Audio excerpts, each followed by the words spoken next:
1, 2, 3, 4, 5, let's go!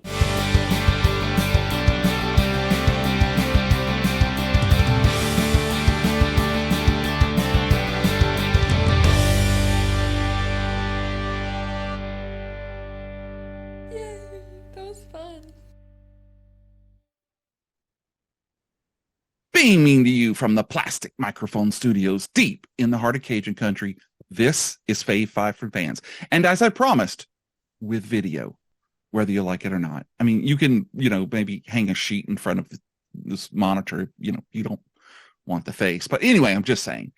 I'm your host, Jamie Ray, and I'd like to welcome you to this episode, this bat-tastic, powerful, some other thing episode where we are going to have a very Watusi guest on with us today to discuss our Fave Five Batman 66 villains.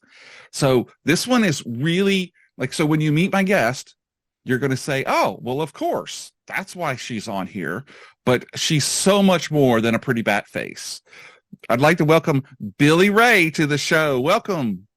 Hey, thank you, Jamie. It is exciting. I'm so excited to have you. So we have been on Pop Ninja podcast before. And I just immediately fell in love with the whole persona. And I had been working on this list. I actually have a friend. Look at that. Wow. That is so cool. So so throw everything out the window. So let's talk about this first. Did you make all of this yourself? Organic, right? Yeah. No.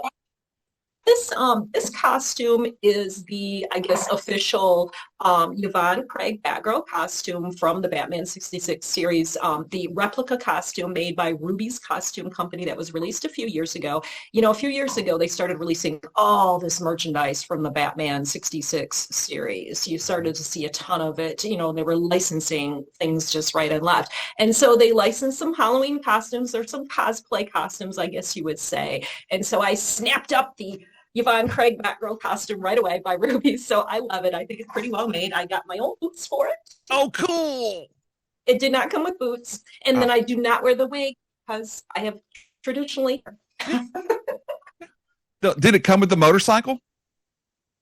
Oh, if only. That would be fun.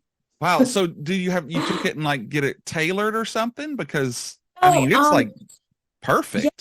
Thank you. Yeah, no, it's all just the way that it was in the package. Did I do anything to it? No, I think these are all factory parts except for the boots. That is cool. Can we see your belt again? Yes.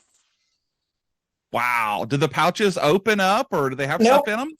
No, they're actually like styrofoam. Oh, okay, cool. But still, you could throw the styrofoam at somebody if you wanted to, I guess. I don't know.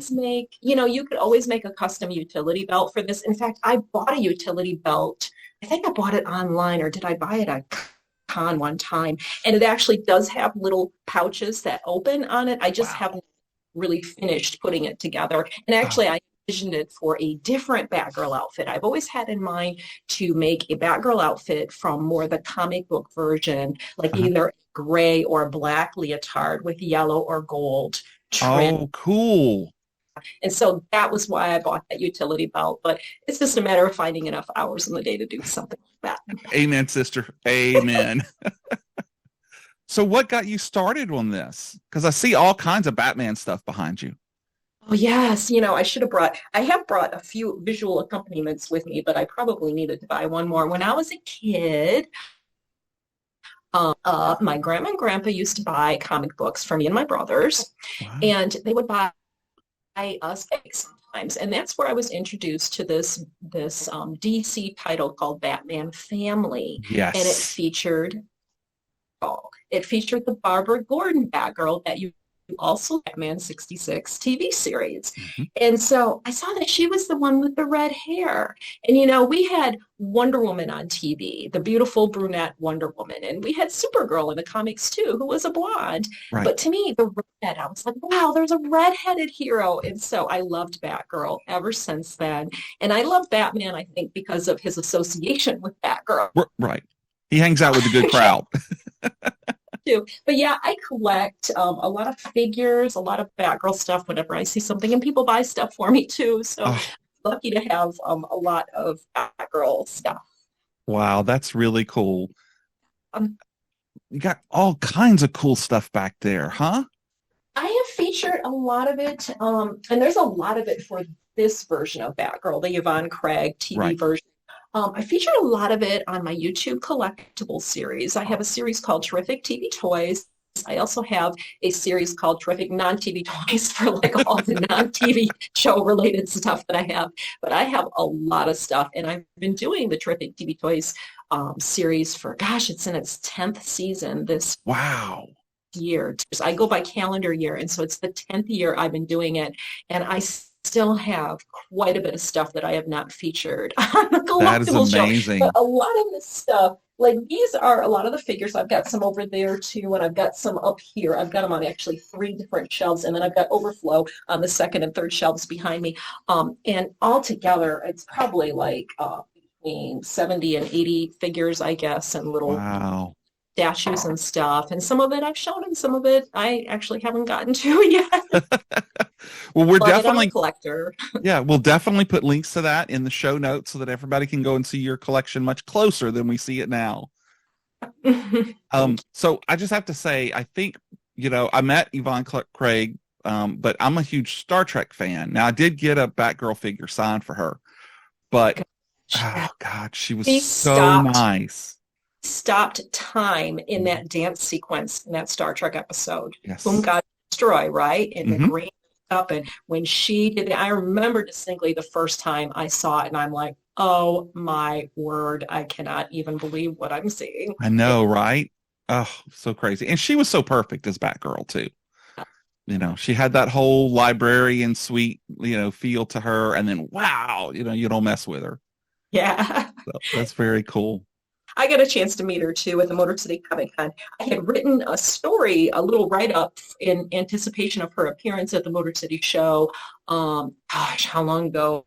I feel like 15, 20 years ago now. And she's been gone for a few years too. Mhm. But it was before she came out, she came out with the autobiography, and she was working on that, I think, finishing it up at the time. But I did a phone interview with her, and then got to meet her at the show, and we hugged and everything, and she was just, it was just wonderful to meet her. Yeah, she was really nice. It's really good sometimes to meet your heroes.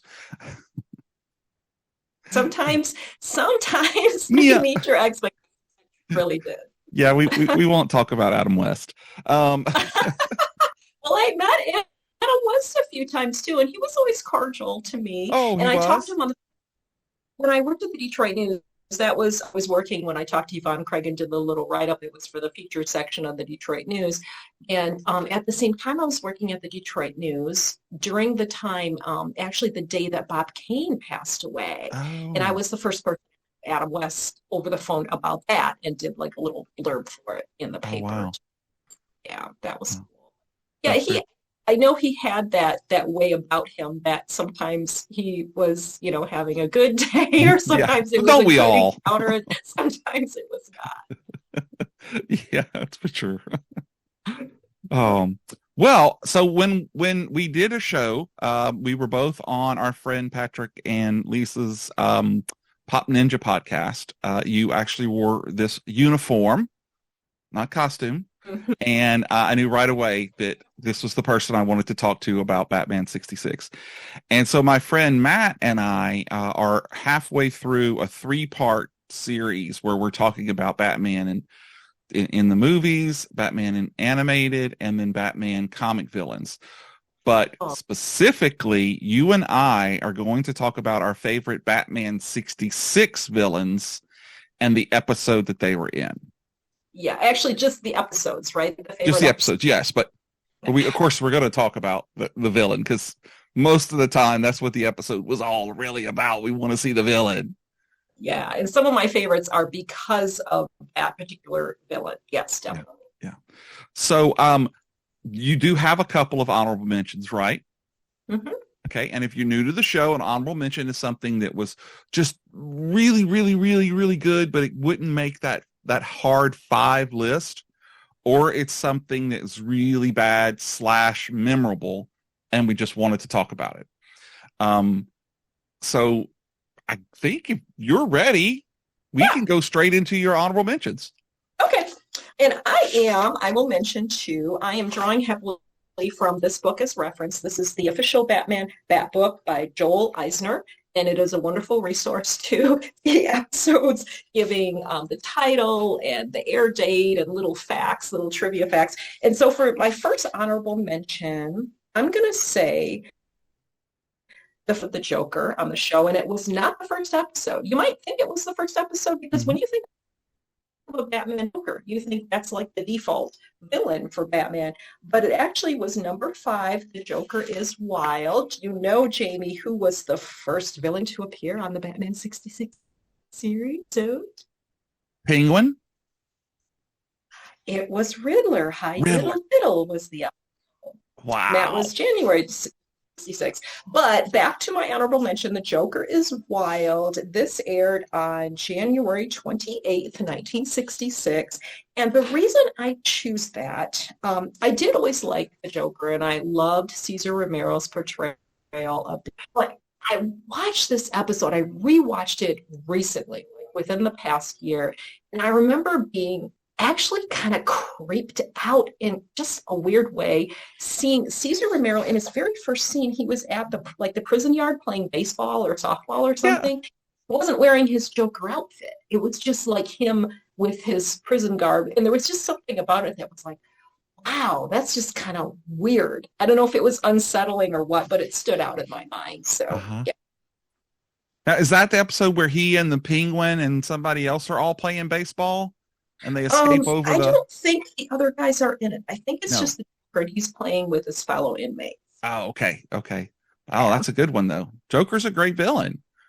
Honorable mention, too. You must have a strong list. Yeah. Let's just say I'm female, and my list is going to be decidedly female. Okay. All right. I'm down for that. Do you have another one, or... Yeah. For the other one, I will throw in, let me see, that was January 1967. Let me go to this page so I can give you accurate information about that. I think that's going to put us in is it the second season or third season? I guess it's still the second season. But this one is called, actually, I'm counting, for some of my lists, I'm counting the 2-parters as one episode. Totally cool. Yeah, and the show did go in 1 half-hour episode at times, and sometimes it was 2 half-hour 2-parters that would air on different nights, of course. And so I guess I say that as like the half-hour 1-part episodes were standalone episodes. That's what I meant to say. But let me find this in January 67, just so I tell you correctly. That Darn Catwoman and Scat Darn Catwoman, episodes 74 and 75, airing on January 19th, 1967 and January 25th, 1967. And the reason I chose those, I love the Catwoman episodes. You'll see her later in the list. Julie Newmar Catwoman episodes. But Leslie Gore appears as her assistant Pussycat. So I thought that was kind of, so that's why I threw that one in there. So which one is it at this point? Which actress is playing Catwoman? Well, this is Julie Newmar. Okay. Yeah. Really recent, we had Eartha Kitt, and we remember Eartha Kitt well from the series as the other Catwoman in the series. We had Lee Merriweather, right, in the movie. So there was, she only had like the movie, but then Eartha Kitt and Julie Newmar were both in the series.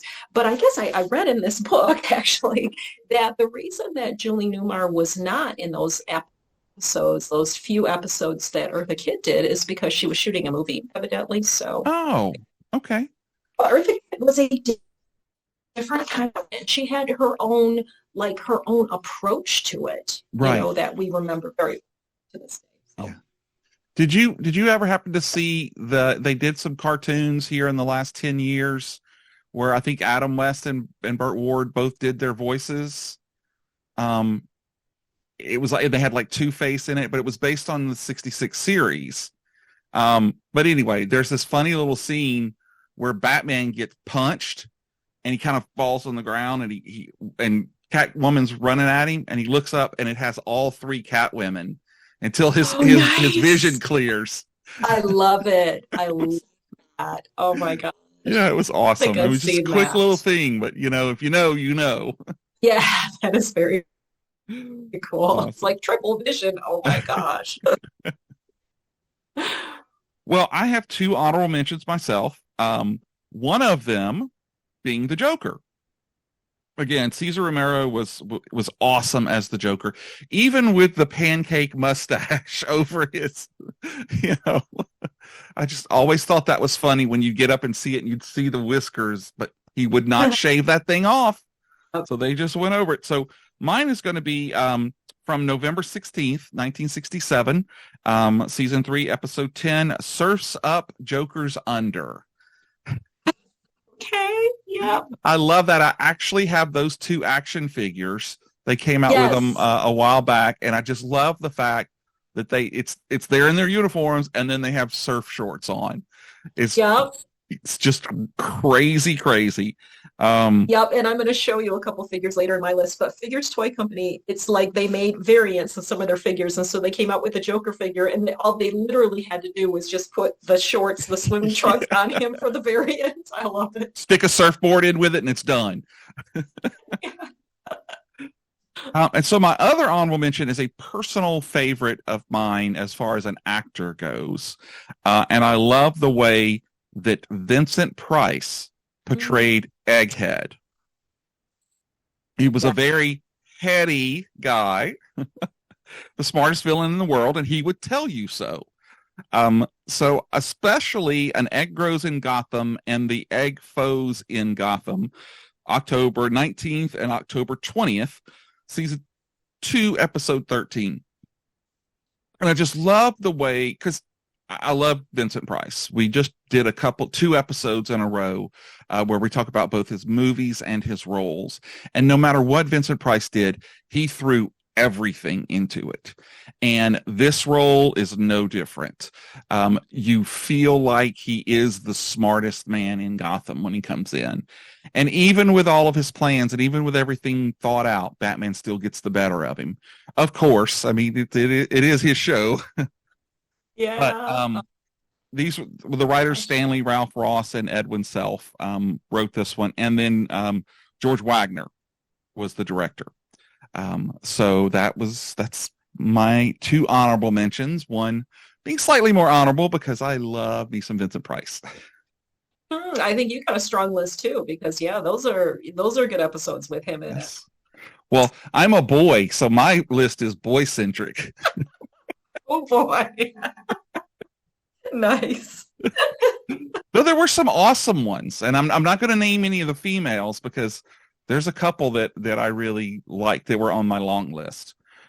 So I'm very excited to hear what your number 5 is, though. Okay, let's roll out the number 5. Number 5 is a appearance. It is her second appearance, and this is from September 1966, when things were actually getting rolling with the second season, I guess it was. And it's called the 2-parter. The first part is called Hot Off the Griddle, and the second is The Cat and the Fiddle. And I picked this for number 5 because you saw Julie Newmar in this second 2-parter really come into her own as Catwoman in her nuances. She's sitting there in her lair, sitting on a throne, and she could just be like sitting there reading off her lines or whatever, but she's like lounging, and she's undulating and all this stuff that nobody told her to do. She's just doing that because she's yes, exactly. And so she really owned the role. And I love that about her. I loved watching her mannerisms. And what else did oh my God.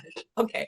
In this one, Julie Newmar, Catwoman, she opens up a school to teach people how to be cat burglars. And there's this things that are stolen, like a model of a cat catamaran and a catalog and, plays on cats and mittens from kittens and things like that. And she also has a chance to wear a disguise as this lady who she like knocks out, and she takes her place, and Minerva's her name. But Julie Newmar talks in this book too, in the interview, about taking another role as this lady whose place she took in disguise and trying to act like an old woman. And her technique for doing put some study into it. Wow.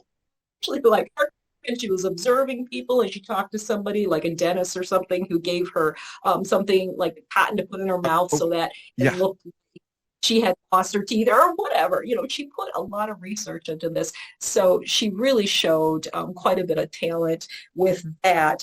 And then also, as part of the storyline, at one point, Aunt Harriet is doing what is called the Catoozie, okay? And it's the latest dance, kind of like the Catoozie, but it's so cute. Oh my gosh. I wasn't always a big fan of Aunt Harriet, but seeing her do the Catoozie is just adorable, because she's like,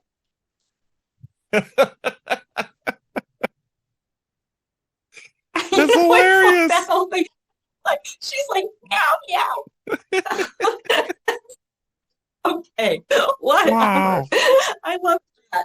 So, and then there was an error. The next time you watch the episode, watch for this. The first part, Aunt Harriet's doing the Catoozie, and she calls it the Catoozie, and she tells them it's the latest dance craze. It's the. And then in the second part, when they're recapping the first part at the beginning, the our fair narrator, which was our show producer, calls it the catwalk.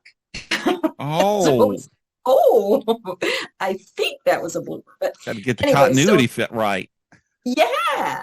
Now, meanwhile, in that same episode, James Brolin, who I know from the show Hotel in the 1980s, also people know him as being Barbara Streisand's husband, and I guess people probably know him as the dad of Josh Brolin too, right? Right. But Brolin, very tall, dark, and handsome. He made 3 appearances in these Batman episodes, and I was not aware of that. But this was his first appearance in Hot Off the Griddle and The Cat and the Fiddle. He played an armored truck driver, and he was so young and handsome. You really have to watch for him. You could miss him. Wow. Because he's on screen enough to recognize him, but he's just so young. It's whoa, that James Brolin. So that's one of my favorite horror movies is The Car, and he is very young in that movie too. I think that movie was probably early 70s. So I know I'm gonna have to look for him though, because I'll know. Yeah, watch for him when they show the armored truck. And also at the end of the episodes, you heard, instead of same bat time, same bat channel, you're same cat time, same cat channel. I remember seeing that when I was a kid, thinking, "Oh, that's cool how they did that, same cat, same cat." That's cool. That is awesome. So 2 Julie Newmars. Starting to see a pattern here. But my number 5 is fantastic, and I'm talking about Burgess Meredith as the Penguin. Specifically, Penguin's clean sweep, where he contaminates all of the printed money with like a sleeping disease in order to claim it for himself, but he's frustrated by Bruce Wayne's counter moves. This was in season 3, episode 20, and it aired on January 25th, 1968. Now, if you don't love Burgess Meredith at the Penguin, you're just wrong. He loved that role, and interestingly enough, and I'm sure you might know this, people would send him penguins. Fans would send him little penguins, or they'd sculpt little penguins or whatnot. And he kept all of them. And if you ever see pictures from him in his house, if you look around in the background, they're everywhere. You may just see one on a little cupboard here or one, but I saw a picture where he, in his later, much later years, he's like on one of those old timey exercise bicycles, and behind him there's like 6 or 8 of them, like babushkas, getting bigger and bigger on the screen. And it was, I believe, his daughter talking about the fact that he absolutely loved that role, and that it lasted for as long as it did in people's minds. He set the standard. You know, when we had Danny DeVito in the movies, we were all thinking of Burgess Meredith. Like, okay, how is he going to look compared to Burgess Meredith? So yeah, totally, he set the standard. Yeah, and he's one of the few roles that they never recast, if I'm not mistaken. He was always the Penguin, where we had a couple of different regulars. You know, was the Joker, was Cesar Romero the only Joker? I think he was always, but okay. Mr. was another one that was recast. Right. I think 2 or 3 Mr. Freezes. Yeah. But anyway, that's my number 5. So that means it is time for your number 4. Okay. Number 4. We are getting another female villain. What?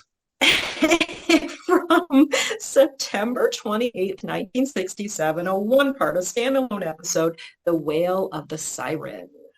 Or beautiful Joan Collins. That's it, Joan Collins. I was thinking Zsa Zsa Gabor.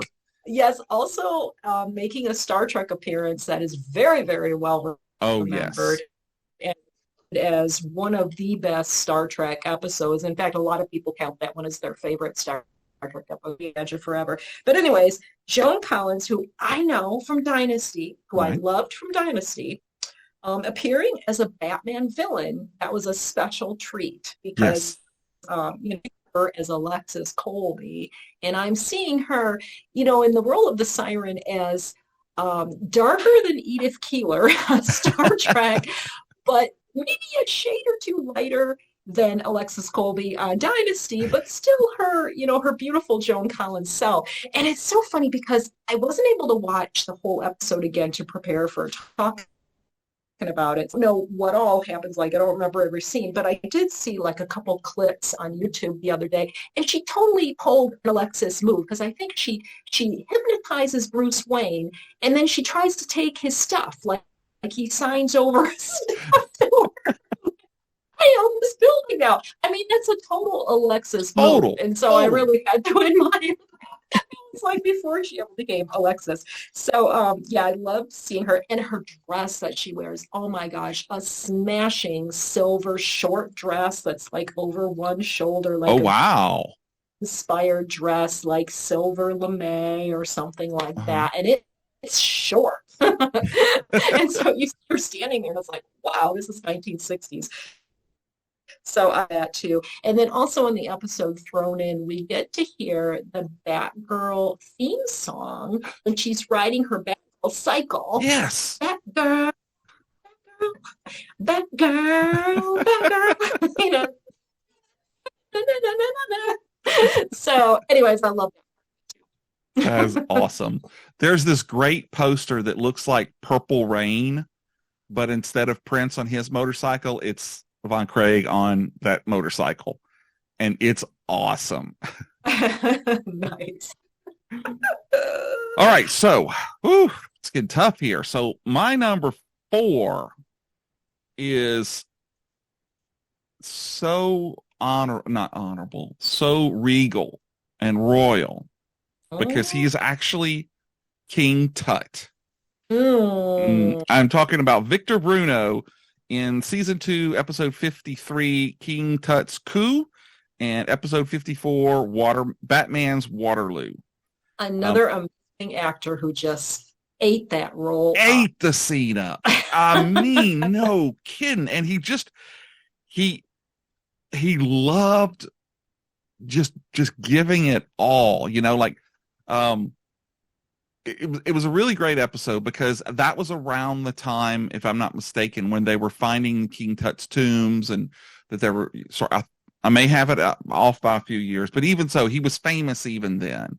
And so to see the living embodiment of it up there, and he finds what he thinks is his Cleopatra, you know, and it's just a really cool, fun, you know, and being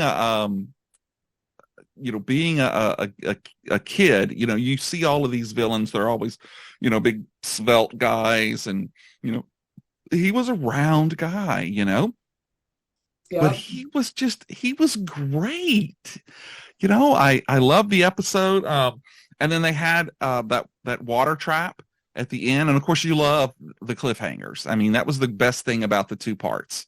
Is will he get free? And it wasn't like the cliffhangers from the 40s and 50s where the truck goes off with the guy in it, and then next week you can come back, the guy actually jumps out before the truck comes. No.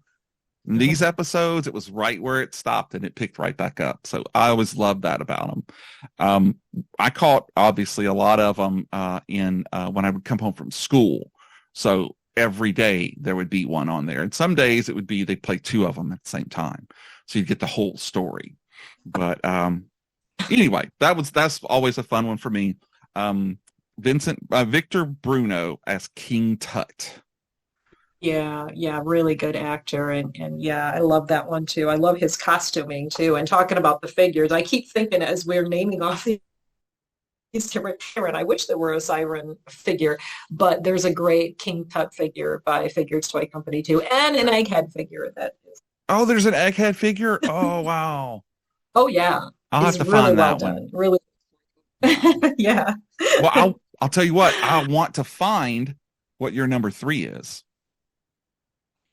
3. Okay, for this one, I had to go to the crossover event with the Green Hornet and Kato. Yes. A Piece of the Action, Part 1, and Batman Satisfaction is Part 2. These are from March 1st and March 2nd, 1967. Now, at that point, the Green Hornet brother or sister TV show, however you want to put it, by the same production company, had been on the air for a few months. It launched in September 1966, and so they wanted to do a little cross promotion and get all 4 of our heroes together, even though it really didn't make a lot of sense to a lot of fans because you have a light show and you have a dark show. Right. So you got parody and you got the tongue in cheek and you got everybody having fun, and then you got the kind of a darker hero who's posing as a criminal while he's fighting crime, which was a twist also in the Green Hornet. And then you've got the amazing Bruce Lee, who needs no introduction. No. So this 2-parter is very, very historical in that way. They had planned a face-off between Bruce Lee and Robin. Oh. Do a reference guide to the Green Hornet TV, write books too. And I got to interview Van Williams, who played Green Really? Right.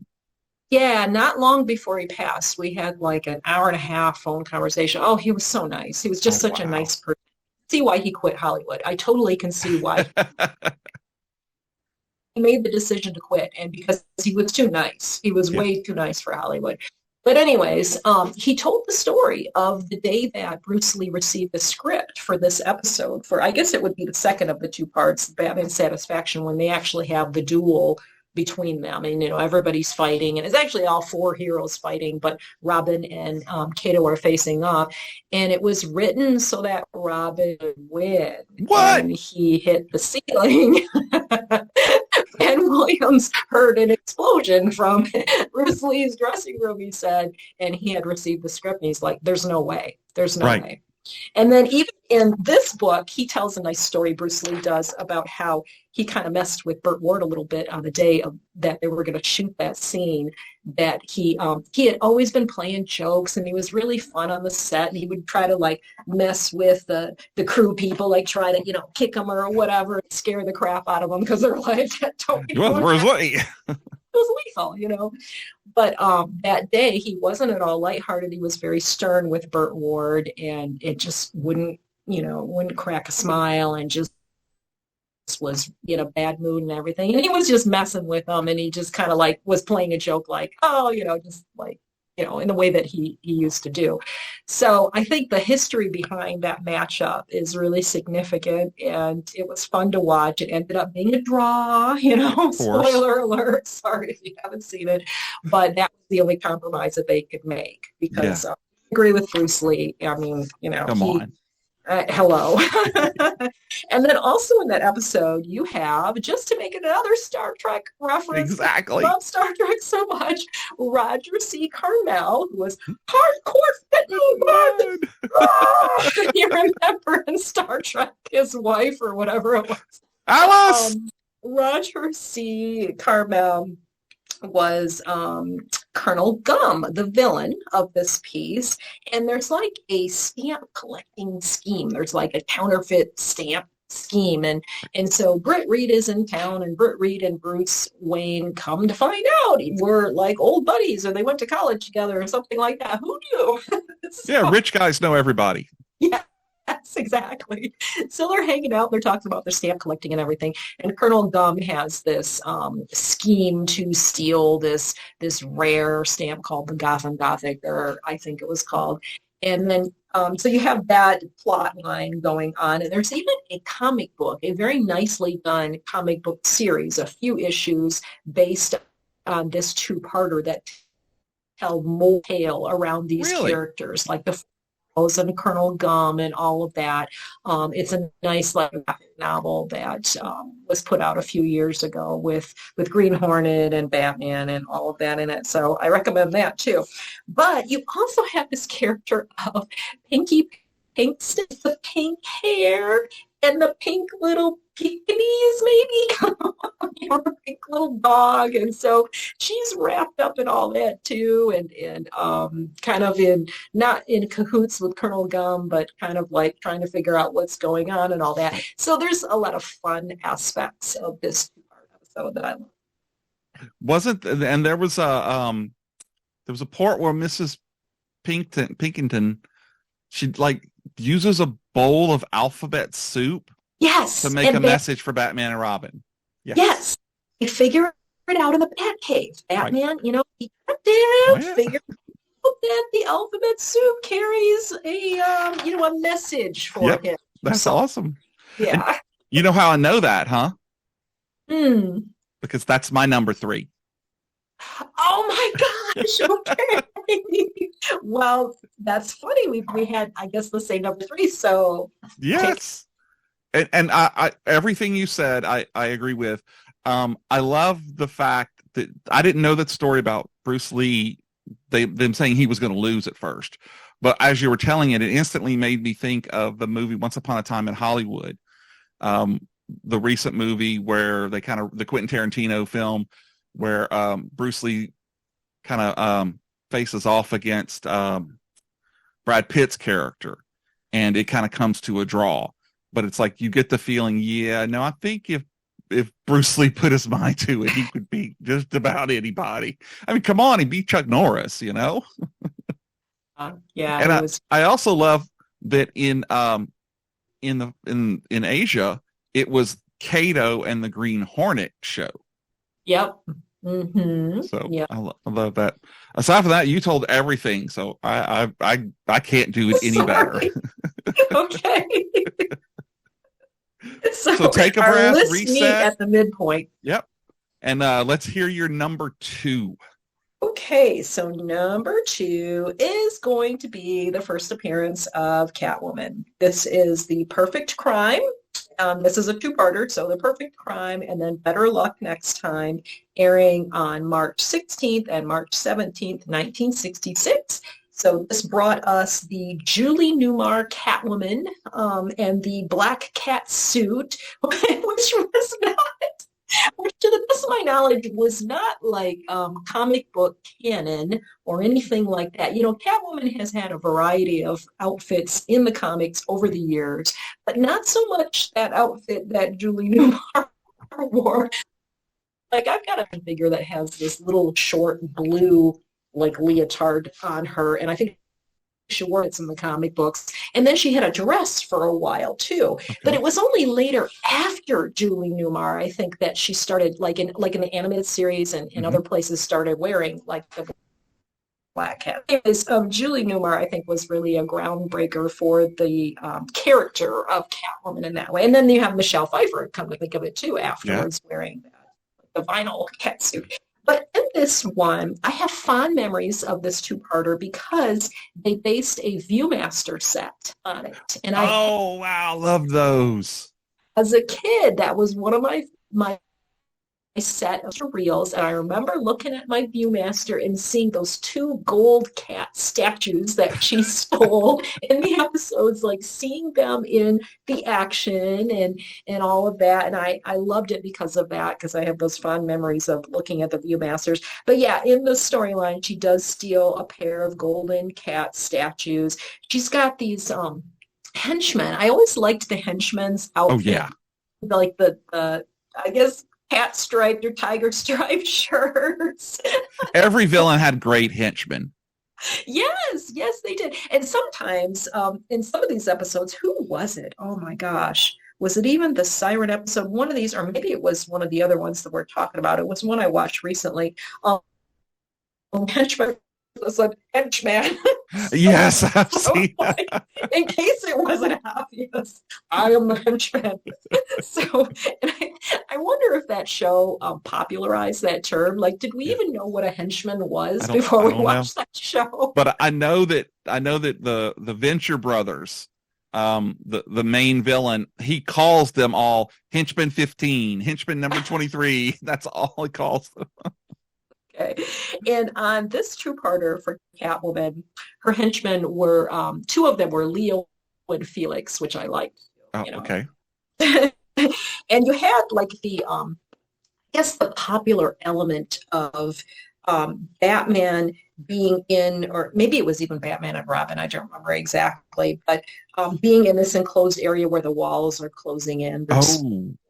And so you see that technique in other places, like other TV shows or movies, but you have that scene in this episode where the walls are closing in and he must escape.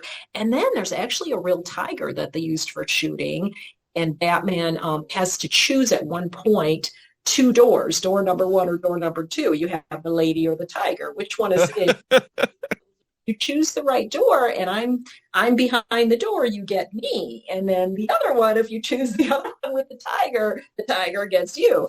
And so it actually was a real tiger in that scene. And and in this book, again, interesting, it said that the tiger that they used for filming, it like one of the cables on the set or something, and it got shocked, and they don't even, like, crew member who was talking to the tiger survives. Kind of a weird, strange thing happening in the episode. Yeah, very strange. So again, you heard the same cat time, same cat channel. And all in all, I love it because you just had this Catwoman that's like, wow, you just have to watch her every second that she's on the scene. So you have a lot of love for Catwoman. Do you have a Catwoman costume? I don't. My friend Andrea does. Really? She has worn it. In fact, we wore, my friends Andrea and Don, and Don got together a Batman outfit, and Andrea got the Catwoman outfit from this Ruby set. They also did a Catwoman costume. And it's like the black metallic kind of looking, like glittery lame or whatever it is. And it's really a nice outfit. And we cosplayed that for the Motor City Comic Con a few years ago. I want to say awesome. Years ago. The three of us went in our Batman 66. So that was a lot of fun. That must have been. Wow. But that's a good costume. I would love to have that costume. Yeah. Well, my number 2 is a little ditty, episode 74 and 75, That Darn Catwoman and Scat Catwoman. Same one. Absolutely loved Leslie Gore as Pussycat, though she was not billed as an extra special guest villainess. So I don't know why they shorted her with that. But, I mean, come on. Catwoman mind controls Robin. I mean, okay, let's be honest. Catwoman probably mind controlled a lot of young boys. But another thing, she really could not stand Robin. Like she conveyed that, like her character just could not stand having Robin around. Because I think as the chemistry increased between Batman and Catwoman, then Robin was clearly in the way. He was like the third wheel. So she would make all these little like snide comments about Robin, call him names and things. I loved that too. Yeah. Yeah. Oh, I do too. And she was just, I mean, Lee Merriweather and Eartha Kitt, nothing against them. They were beautiful, but Julie Newmar is my Catwoman. And so the way that she played that scene, and I don't remember which episode because she was in several, but there's one where I think she gets put in a prison cell and then Batman like breaks her out because he has, I can't remember what it was, but there was just this heat and this chemistry between the two of them. And I just remember it being just as a kid watching it going, she's the bad guy, and he's the good guy and they're getting together.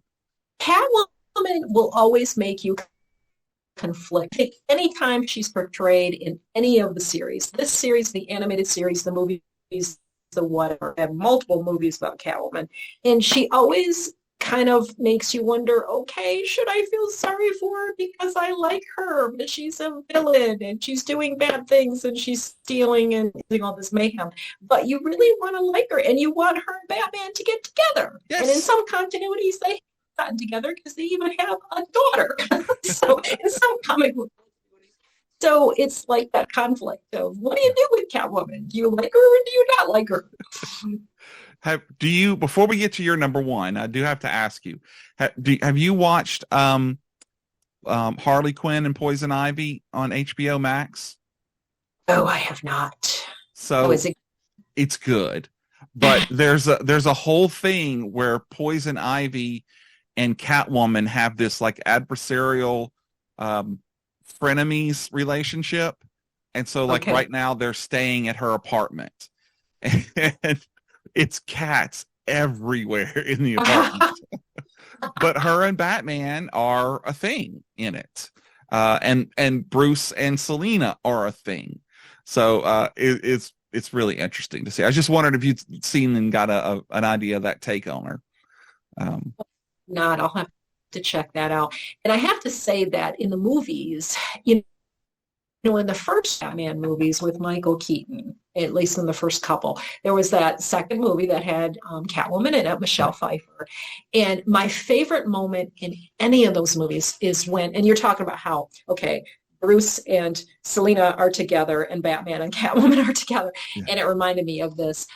My favorite moment in any of those movies are when Bruce is dancing with Selina and they're all gussied up at this beautiful party, this society party, and they're talking and they realize, I think it was because of something Bruce said that Catwoman had said to him, and they make the connection and they're both like, like looking at each other like they realize who they are. And I love that moment. Yeah. I've always considered Catwoman Batman's true love. They had Talia al Ghul kind of like lifted up as one of Batman's romances, and that's just his baby mama. Exactly. I love Damien. I absolutely love that. One of my favorite characters. But anyways, I never bought any of that. To me, it was always Catwoman. Yeah. Yeah. And talking about this show, if you read Adam West's autobiography, he talks about the fact that Julie Newmar, to her credit, Adam West had quite a few encounters, dalliances while he was doing the show. Every girl wanted to get with him, so there's that, and he makes no bones about that. He's very honest about that. So he says in his book that Julie Newmar, to her credit, he's kept a certain distance between them to build the tension. She deliberately kind of like, everybody else was like all about her, Adam West, but she was, she played it the other way because she really wanted it to look good on screen. Yeah. So now, did you ever get to meet her? I have not. I have her on my Facebook. But I have not gotten a chance to meet her. I don't think she really does shows, or she has traditionally done shows. No, but back in the early 90s, she was in a movie with George Takei called Oblivion. And the Houston Film Festival did a special showing of it, and 6 or 7 of the actors, including her, were there. And so you got to see the movie with them and then met them afterwards. And I met her, and she signed the program, but was just a doll. I mean, like China, you know? And that was, what, almost 30 years ago. Oh my gosh, yeah. I think she is really a great actress. I have seen her on, I want to say it was an episode of Columbo. I watched the whole run of Columbo, and I love that show. And she was on that so much. My heart has just grown 3 sizes. I love Columbo. Yes, he is. He was, I think, probably an underrated actor, although he did a lot of acclaim and attention, but he was really, really talented. But anyway, just one more thing. Seriously, I mean, but it was like an episode, I think, from the early 70s that Julie Newmar was on, and total departure of any kind of Catwoman seeming character, but just so easy in the role, just so easy portraying anything. You know, I mean, in that episode, you could see her range, like a completely different character, but just really good at it. So yeah. I'll have to look for that one because I'm doing a rewatch of them myself. Oh, yeah. Oh, man, that's a great, and it's such a long running series, not to digress too much, but it like spanned 20, 25 years or something. And then the movies and everything. And talk about Star Trek guests. They had her for one thing. Yeah, they had and George Takei and Walter Koenig in the same episode in the same scene once. Oh my gosh, yeah. Oh, what a great show. Anyway, so back to all right. We have my number 2 with The Perfect Crime and Better Luck Next Time. Or were you on? I think you were on your number 2. No, my number 2 was your Catwoman. My honorable mention, right? Okay. So we are now at number 1. Hey, I've gotten really good about keeping track, so don't believe that. But anyway, so if we are gone through honorable mentions, we've gone through 5, 4, 3, 2, and now we are at your number 1, your absolute favorite villain episode. Oh my gosh! Well, can it be anything else but Enter Batgirl, Exit Penguin, the of the Barbara Gordon Batgirl and the 66. What? And I do have a couple visual accompaniments for this too, talking about the Figures Toy Company. You know, they made a figure of Batgirl. Oh, wow. Like this. But just they like also made a figure, which I love. They made a Barbara Gordon figure. Oh, and cool. She's wearing the outfit you see her wearing in this episode, Enter Batgirl, Exit Penguin. This aired on September 14th, 1967. And if you recall, Penguin kidnaps Barbara Gordon with a plot to marry Barbara Gordon. And at the beginning of the episode, Commissioner Gordon is like going to her apartment to pick her up for some function they're going to go to, and he realizes, oh, she's gone. What happened? And Bruce Wayne tries to help him find where she is, and then they learn that the Penguin has kidnapped her. But she was wearing this outfit with one exception. Okay, this is a Figures Toy Company figure again. Given the yellow pumps, you got a yellow, and you've even got the little purse here. She was even carrying like a little yellowish purse. Oh, okay. But her skirt, and most of the time you see like the coat is closed, but you can see when she's sitting down and Penguin has her like tied up to a chair or something. She actually has on like a little lemon yellow skirt instead of this blue skirt. Oh, really? But everything else is accurate for that very first episode when Barbara Gordon is introduced on the series as Barbara Gordon and Batgirl. So yeah, just an interesting little trivia fact. And, I had to do some research because I've always loved studying Batgirl and the Barbara Gordon Batgirl. There's been a few different Batgirls over the years. They're actually in the early 60s in the comics. There was a Bat-Girl, and her alter ego's name was Betty Kane. And she only lasted for a few issues, and she was just phased out. And she was along with the original Batwoman character back in the early 60s. Too. And so when it came time to to do, the third season of this Batman TV show, the producer, William Dozier, what I did not realize, and I actually had to find it out, I looked it up in this book, another visual accompaniment. This is the autobiography of Julius Schwartz, who is known in the comic book world, and he is credited with creating the Batgirl character. At least that's how I understood it over the years when I was going to comic book cons, and I did get a chance to meet him briefly in a comic book con like in the 90s. Anyways, Man of Two Worlds is his autobiography. A little bit about the creation of the Batgirl character.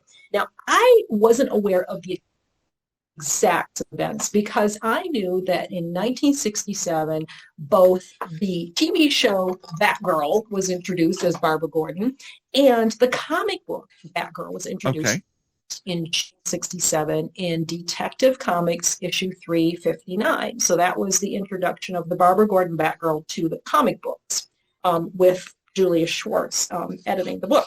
And so what he explains in here is that William Dozier had inquired, let me see, I could even read from it. After the TV series had been on for about a year, Dozier decided to do something new to hype the program, and he asked if there was any way that we could add a young female as an ongoing cast member. And I asked, Julius asked what kind of girl he had in mind. And as it turned out, he had already worked out a possible scenario in his head whereby Commissioner Gordon had a daughter who decides to become Batgirl. Oh. So that's the part that I didn't know. I knew that the comic book version of Barbara Gordon Batgirl and the TV version of the Barbara Gordon Batgirl were really done in conjunction with each other. They were timed to kind of come out the same year, about the same time in history. But I didn't realize that it was Dozier who hatched the idea for Batgirl to be Commissioner Gordon's daughter. Wow. So I found it very interesting. And so he says, so Gark's another big comic book legend, I guess you'd say. And I went back to the office and created Batgirl in a story entitled The $1 Million Debut of Batgirl in Detective Comics number 359. And then she was written into the program. And so really the idea came from Dozier, and then Julius Schwartz created the character for the comic book, which has a few differences with the TV show character. There between the comic book and TV show, there's a few, and especially in what she wears. She does not wear purple in the comic books. So that's one big difference. But it's just so interesting to see how all of that came about, because there have been, like I said, other Batgirls. Even after the Barbara Gordon Batgirl, there was the Cassandra Cain Batgirl in the comics for a while. There was the Stephanie Brown Batgirl in the comics. But the Barbara Gordon Batgirl is the best known Batgirl and is in these other incarnations like the animated series and, what have you. The different animated series that they've had over the years. So that's the one that I've always had the fondest for, the redhead. So my number one has to be this standalone episode that introduces the Barbara Gordon Batgirl, kidnapped by the Penguin and a plot for him to marry her. And it's a little bit of a silly plot line, of course, but I love that you see in that episode the reveal of her lair. Like Barbara Gordon goes into her apartment and she hits the button and the wall rotates. And the Batgirl side, and she starts putting on her outfit and all of that. And Craig talks in her book, in her autobiography, about the fact that when she auditioned for the role, she had ridden a motorcycle before, and they asked her that. They said, "Have you ever ridden a motorcycle?" And she said, "Yes, I have." And so she insisted on doing her own stunts, and doing her own riding. So she actually did that. So that was very cool too. And she talks in her book about how on the first day of the set of Batman, she actually had a broken toe. She was trying to act around. So it's just, it's crazy, and it's a fun little facts. Wow. Broken toe. Ow. Crazy. Well, that is obviously, that's what I would have thought would have been your number one, because, I do love in the comic books how, I don't love the fact that that the Joker breaks her back, shoots her and paralyzes her. But a testament to her character is that she doesn't let that stop her. She turns around and develops this whole new persona as Oracle. And still goes on to be a crusader for justice. She shows that, and I was not an Oracle fan through the 80s and 90s, but more recently, I've had this whole new appreciation for the character of Oracle as I've read some of those titles, because really she shows just as powerful a crime fighter in the method that she used, using her brain. Right. She may have been in a wheelchair, but she was powerful, and, there was no handicap about it. She was and she was really a powerful figure in that sense. I really feel like they did a great job with that character in the way that they presented her in the Oracle years. Then, of course, they reversed it later. Yeah. Brought her out of the whole, and then she was Batgirl again. And so it's like anything, if you know anything at all about comic books, that it always comes around in cycles, and anything that anybody who dies can be undead. Never dead. And all of that. So it's never like dead. So we are at so now we have your number one. My number one, yes, is another bald man, just like myself. And probably because I'm a very hot-natured person. I'm always hot. I think I would want this guy to be my friend so I could hang out with him. I'm talking about Otto Preminger as Mr. Freeze. Mr. Toys, Otto Preminger. Yeah. Okay. So season 2, episode 19 is Green Ice, and episode 20 is Deep Freeze. Now I will say that he is not my favorite Iceman. My favorite Snow Pop. I'm talking about Arnold Schwarzenegger. I was going to ask what you thought of the Schwarzenegger performance. Oh, it is so over the top. I mean, oh my God, I love it. But that's not this show. This show, we're talking about the blue-skinned man himself. And so this is the episode where there's he launches Operation Hate Batman, where he frames the Caped Crusaders with 2 of his henchmen dressed up like Batman and Robin. And the press gets a hold of it, and they just like everybody, they start to tear Batman and Robin down. But Mr. Freeze decides that if he wants $1 billion, or he'll freeze all of Gotham. And the Caped Crusaders decide, no matter what the public thinks of them, they're going to go out and show them that they're really the heroes that they are. And in the end, they put Mr. Freeze on ice. Nice. So, I love him as a character. And I thought it was so cool to be able to see, because everybody knows the story of Spider-Man and the Chameleon, where the Chameleon dresses up like Spider-Man and robs some banks and stuff.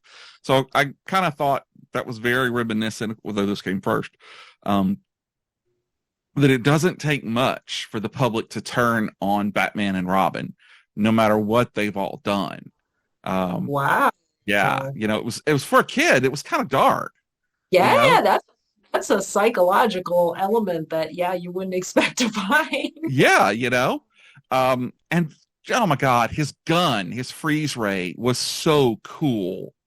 I mean, it was just like we'd see on Star Trek later on. But anyway, it just that's got to be my favorite. It's got to be the icing on the cake. Who love Mr. Freeze. Well, what did you think of the animated series of the 1990s? The very, I guess, the emotional aspect of how Batman, Mr. Freeze, was portrayed in longing for his wife, who was in like the little glass. Right. And so, being a Star Trek fan, I got to meet Michael Ansara once, and I talked to him about that, and that was the point where it was before Batman Beyond had come out. So it was I think it was the one, the animated adventures where there was Batgirl, and it was like the whole Bat family. So there's this really cool figure of basically just the head with some spider legs on it. So I got to meet him and talk to him about it. And I told him, I said, it's amazing the emotion that you can put across without anybody ever seeing you act. You know, it's in your voice. And I just thought it was so tragic, you know. But I just watched the Batman Beyond episode called, I think it's called Blight, where the main villain makes a clone body for Mr. Freeze and transfers his consciousness into it. And he wakes up and he's human again. And, you know, you're kind of like, you know, oh, wow, that's really awesome. But in the end, spoiler alert, you know, his body reverts back. But it was really awesome. It was real. And then to have that voice again, it's a shame. And he's in Harley Quinn, and the wife are in there too. Mr. Freeze, the character Mr. Freeze. Yeah. Okay. Wow. Yeah. That is keep so going back to it. It's a lot of fun. It's very not a kid show though. It's very adult.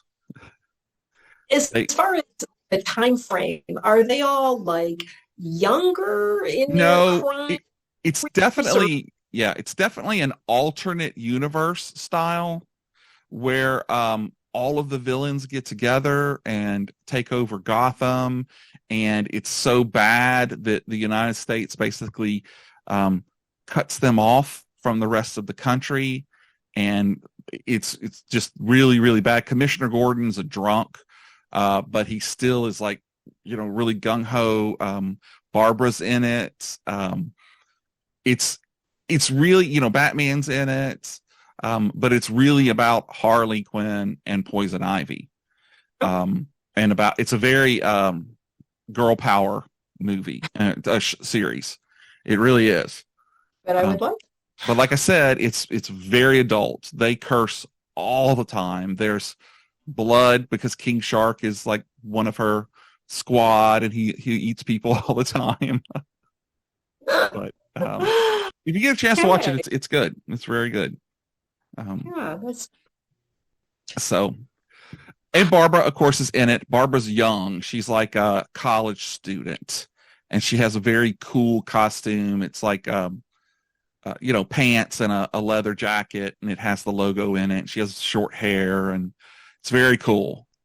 Red hair? Yes. I think it's red. It's either red or blonde, but I think, no, it's red. It's red. And then her dad, you know, she basically helps get her dad turned around, and comes back to fight. There's all kind of stuff in it, you know. But anyway, it's very cool. Wow. I am shocked and amazed. You had some great pulls in your list. Thank you. They were, dare I say, batastic. Say it. Fantastic. Pow! No. Well, so we know you have two YouTube channels, and I'm going to put those both up. But you said you're also a writer. Where can we find your work? Yeah. Well, I list all of the books at my BRB TV domain. BRB TV is my brand, but if you search on Amazon under BRB TV or Billie Rae Bates, they'll all be there. I've done a lot of mostly in my writing career. I've been a long-time writer and journalist and all of that, but mostly in my writing career, I've been in the pop culture genre, and I've written about TV shows loved that I grew up with, like Dynasty. The aforementioned Dynasty is one of them. Also Dallas, The Dukes of Hazzard, the Wonder Woman series, also aforementioned, Green Hornet, the Secrets of Isis series that used to air on Saturday mornings in the 70s, the live action series. I grew up with and loved those shows. In fact, I did some ebooks, some reports. Actually, I don't really call them books. I call them more reports because they're shorter. They're designed be like magazine length feature stories on the Batman animated series, the Superman animated series, the Batman Beyond, you know, all of that, Scooby-Doo even. So I've done a lot of pop culture like guides to different TV shows that I've loved. That's been my that I've written in. But recently, past few years, I've been actually writing in the true crime genre too. Oh wow, really? that's a departure, but I love Yeah. it. I absolutely love it. Really? Yeah. Wow. I like I said, I have too much, I have too much reality in my life. So I know. I'm a real big horror fan and a sci-fi fan, big Star Trek and Star Wars fan. But Me too, yeah. definitely. I love when you're talking about Burgess Meredith, I had to think about his Twilight Zone episodes. I'm a big Oh yeah. Twilight Zone, as far as science fiction and all that, original Twilight Zone, but every Twilight Zone incarnation, but definitely the original. And he was just amazing in Yes, he his was. Twilight Zone. He really was a brilliant actor. I mean, so many actors in this Batman 66 series are just so talented. Yes. And from what I've learned, they were kind of clamoring to do these guest shots on Yeah. this show because was watching this show. Everybody was just astounded at how popular the show was, and people really wanted to be on it. And so you got these great actors playing these villains. And then poof, it was over after 3 seasons. You know, we were robbed. We were really robbed. I agree. It would have been tell me this. Riddle me this. What would the season have looked like? What would you have predicted for 4th season?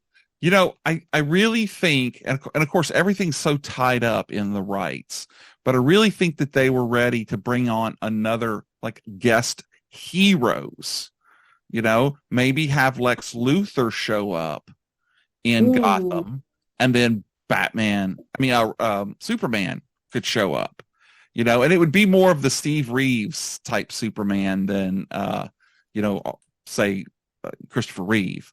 But it would be, you know, he'd be a little campy. He'd be so much the Boy Scout in it.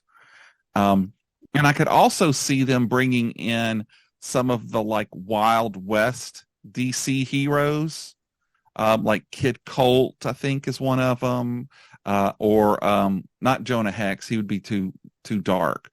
But I could see them now just you know, getting bigger and bigger and wider. And then, of course, with us getting up into space, that there would have to be aliens at some point. I could see that as well. Aliens would play really good in a lighthearted show. Yes. Got a tongue in yeah. And Two-Face was just ready to come in. You know, I think they could have brought in Harvey Dent, you know, and made him in a couple of episodes and then have him turned. But again, Harvey's got a very dark origin. So I don't know how they would have done that. But what do you think? What would you like to see in season 4? Oh gosh, they did so much. I don't even know how I would picture more of the same. And I would love to see even more celebrities, even more great actors playing the villains. I don't even know. Charlton Heston. But definitely. Oh, that would have been nice. But definitely some great female villains. Yes, of course. What are some other? Let's see who else. Well, of course. Well, Poison Ivy didn't come out till later. So, and Harley Quinn was created for the animated series, so she did not exist yet. Wonder Woman would have been a great crossover.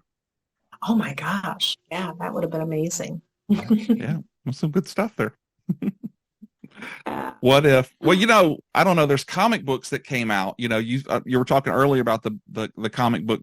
There was a Batman 66 series that came out for a while, which brought a bunch of those characters, you know, in bigger adventures. The Green Hornet crossover that I was talking about, I'm pretty sure was kind of an offshoot of that series. That it was about. Okay. But they also started a Batman 89 series, and I don't know if it's come out yet or not. But in it, Billy D. Williams's Harvey Dent becomes Two-Face. Yes, and I was so bummed that they featured him in that one movie, like the first movie, right? And then they didn't like go anywhere with it for the next movie or the subsequent about that, because that would have been a very good Two-Face. Yeah, I agree. So I'd be interested to see that. They did so many cool crossovers. There's like a Wonder Woman and the Bionic Woman crossover comic book. Yes, I have that. That's cool. That's 2 icons right there. Wow. Well, listen, we could talk about Batman, Batworld all night long. So I do want to ask you something though, because this has been so much fun, and because you are such a big Columbo fan. Would you be interested in coming back and doing your Fave Five Columbo episodes? Please, because I know, and I won't say, but I know exactly what it is, and the way I could talk about why. But yes, I would love to. Awesome. I have been looking. I mean, like when I first started the show 2 years ago, I have a list at a book, and it's just, I had these great ideas, and then it's a matter of finding somebody to do it. And you are the Columbo person. Wow. All right. Well, I got to go watch some episodes then and get that one ready. So I will expect you to wear your Miss Columbo outfit, and I'll wear my Columbo outfit. And another Star Trek reference. Oh, Miss. Do you know who Miss Columbo was? Was never shown. Well, she had her other show. Right. They had like the spinoff show, but in the show she was never shown. Right. But do she was always talked about. Do you know who played Mrs. Columbo? Oh, Kate Mulgrew. Yes. Right? Kate Mulgrew? Yes. Oh, our female captain. Yes. All of them. Wow. Well, great. Well, then there, it's settled. You're coming back. And you don't have to wear that uniform. Okay, that's okay. Oh, I will be cities. Awesome. Well, thank you again so much for being on the show. You really brought it. And I also want to thank all of you. Thank you so much. Oh, no, it's my pleasure. It's my pleasure. And I want to thank everybody out there in the podcast universe for joining us for this episode of Fave Five from Fans. And you can subscribe to the show. You can find all of our links in the show notes. You can find links to all of your YouTube stuff and to your books. I'm going to get those from you both. And a link maybe to that bat book, because that was really cool. There's like tons of bat formation in it. It's a great reference. It's a really good reference. Fave Five from Fans is part of the Slightly Irregular Podcast Network, and you can find us on sipnet.us, on Twitter, and on the Gram. I'll get all your socials too. I know you're on Facebook, and we'll put those on there. Well, I mean, I think that's it for this video episode of Fave Five. Once again, last time, Billie Rae, thank you so much for being on the show. And that's it. We'll back Tootsie out. It's been a hoot. And remember, folks, it may not be the best. It may not be the most popular. But if it's your favorite, then that's good enough for us. Thank you for joining us. Bye.